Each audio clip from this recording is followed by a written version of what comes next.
Let's go crypto investing in this quick.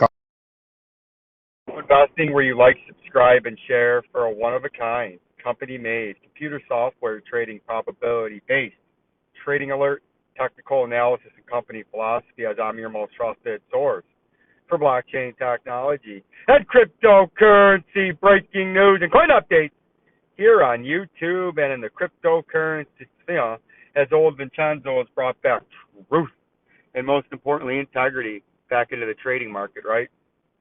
On this late June, almost the first day of July, if you can believe that already. We're almost 1/3 of the way through summertime in the greater Bloomington metropolitan area in central Illinois on a sunny, gorgeous day, but hot. Not too humid, but hot, right? And you can see we bounced off, or trying to bounce off, this old all-time high that we've been watching, right? And now we could come all the way back up into here, and then that would be your next rejection point or a breakthrough, right? But the dollar was strong today, so it forced down the equity market. And you can see that's what's going on in Bitcoin. Ethereum has come back down now off of its high in this consolidation. You can see right here, the last time we really talked about this, the price was in here and we thought it could come up into here. It overshot it. Now it's retesting this green ring. And this is a critical support zone for Ethereum. Because if you drop down this in Ethereum, you could be saying this looks kind of like a bear flag, right? Just like the Bitcoin price and the monthly time frame, the one that we knew was going to break down or thought it was going to break down. You could say this is a bear flag, and then you would take a technical targeted move from the bottom of the flag to the top of the pole, point of a breakout, and that would get you all the way down here to the next underneath target at $621, the next underneath green ring. So this 1,034 uptrending green ring, which over here is 1,102, you have to have it hold, or you're going to have a big fall. If you can hold, you can trade back up closer to that $1,600 mark potentially, right? Cardano is the same thing. It's sitting down here at support again, and still seems trying to be primed and ready to have a nice pump to the upside and make a run up here at 61 cents. If it doesn't hold these moving averages and gets rejected, you're going to come to the top part of the shithouse where you absolutely, most definitely do not want to be, right? And that's down there at about 31 cents. Dogecoin had a nice pump up today, and we had this upper resistance line here from the other day when we thought it could pump up to upper resistance, and it did, because this was your supply zone up here where there's going to be a lot of sell pressure, and you can see it stuck its dirty nose up into there and got shot back down. And right now we're currently sitting on support resistance, but if it can't hold this support line, you're more than likely going to come down here and retest these lower levels at the bottom part of the last line of defense at about 5 cents. Current support's at about 0.65 cents, 6.5 cents.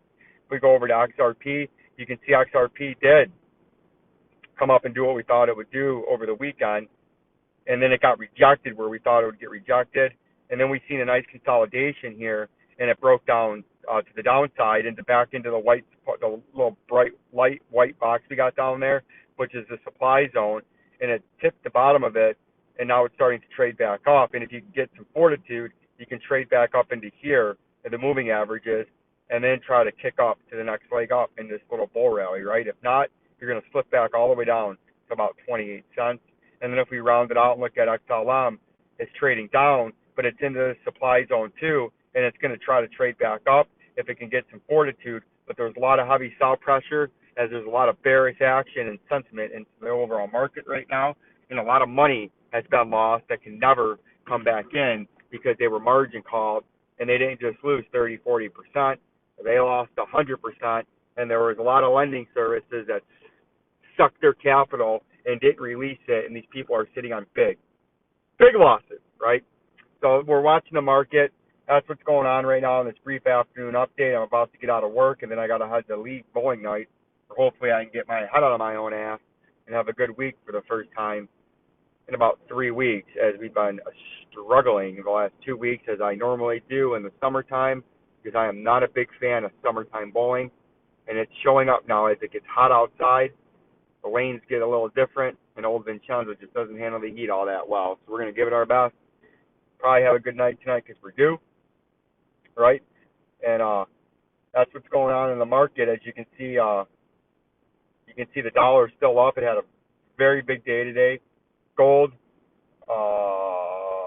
its bullion itself is just sitting stagnant. Silver's been roughly the same after a nice fall the last 3 or 4 weeks. But the mining stocks again took it on the chin. But I believe this is a great stacking opportunity for anybody that's interested in holding a real asset, good companies that pay you a nice dividend to just hold their shares. They're cheap. But what's going to happen is what always happens is once the mining stocks, like you see all these mining stocks go up 25, 30%, 40%, 50%, 60%, 70%, and doubling from price, everyone's going to be going, should I buy? Is this a good buying opportunity? No, it's not a good buying opportunity. The great, phenomenal buying opportunities are now when nobody wants the mining shares, right? Even though gold bullion's doing all right. And these are great companies with great earnings that pay you a yield based on their earnings. They have fertile ground. They're having lots and lots of good news for the companies, but the investors, the retail trader, are being fooled and fleeced out with their weak hands, right? And they don't really understand what's going on. And you want to buy these when they're consolidating down, right? It gives you great buying opportunities to get your shares at an affordable, cheap price. And even though I'm not a financial advisor, I just show you what I'm doing. I am stacking. I have lots and lots of shares of Pan America Silver, Kinross Gold, my speculative one GPL, B2 Gold, FSM, and AEM. I have stacked lots of shares, and I will continue to stack lots of shares as the price continues to go down, because one day will come when the feds call off the dogs and these mining stocks go ballistic, right? And they will. They'll 1, 2, 3, 4, 5x itself, right? And you'll have 5 baggers, 4 baggers across the board, 10 baggers potentially in some of these stocks, right? So that's what I'm looking at. That's what I'm doing. And like always, peace and love. Peace and love.